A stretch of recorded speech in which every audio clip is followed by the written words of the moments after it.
જામનગરમાં કોલેરાના કેસોમાં વિસ્ફોટ. ધરાનગર 1 અને ધરાનગર 2 વિસ્તારમાં આજે વધુ 12 દર્દીઓના કોલેરા રિપોર્ટ પોઝિટિવ આવતા આરોગ્ય વિભાગ થયું દોડતું. પીવાના પાણીમાં ગટરનું પાણી ભળી જતા કેટલાક નાગરિકોને ઝાડા ઉલટી થતા સારવાર માટે જીજી હોસ્પિટલ ખસેડવામાં આવ્યા છે. એક જ વિસ્તારમાંથી 31 જેટલા નાગરિકોને હોસ્પિટલમાં દાખલ કરાતા તબીબોમાં પણ દોડધામ મચી છે. આ જ વિસ્તારમાં દાખલ દર્દીઓ પૈકી 15 જેટલા દર્દીઓના કોલેરા રિપોર્ટ પોઝિટિવ આવ્યા છે. કોલેરાના કેસ વધતા મહાનગરપાલિકાના આરોગ્ય વિભાગની અલગ અલગ ટીમોએ સ્થળ પર પહોંચીને કામગીરી હાથ ધરી છે. રોગચાળો વધુ ન વકરે તે માટે ક્લોરીનની 59,000 જેટલી ગોળીઓનું વિતરણ કરવામાં આવ્યું છે. એટલું જ નહીં, મનપા કમિશનરની સૂચનાથી ભૂગર્ભ શાખા તરફથી વિસ્તારમાં ભૂગર્ભ ગટરનું ચેકિંગ પણ કરવામાં આવી રહ્યું છે.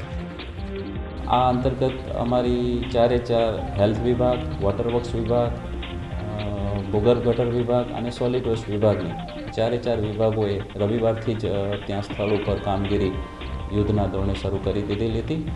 આરોગ્યની કામગીરીની વાત કરીએ તો અત્યાર સુધીમાં આરોગ્ય તંત્ર દ્વારા 5,177 જેટલા ઘરોનું સર્વેલન્સની કામગીરી કરવામાં આવેલી છે અને એમાંથી 727 જેટલા ORSનું વિતરણ કરવામાં આવેલું છે અને 59,000 જેટલી ક્લોરીન ટેબ્લેટનું વિતરણ કરવામાં આવેલ